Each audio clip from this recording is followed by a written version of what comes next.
এই ভিডিওতে আমরা ঘড়ি সংক্রান্ত একটি সমস্যার সমাধান করব। এখানে বলা হয়েছে একটি ঘড়ি প্রতি ঘন্টায় 1 মিনিট পিছিয়ে যায়। 1 জানুয়ারি সকাল 10টায় কোনো সঠিক ঘড়ির সাথে সময় মেলানো হলো।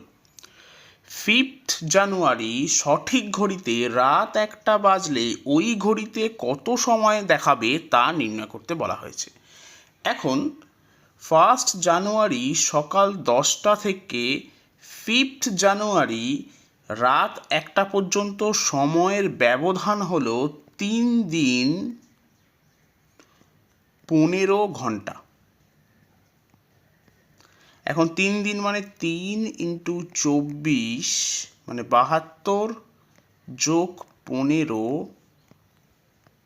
ঘন্টা, তার মানে 87 আওয়ার।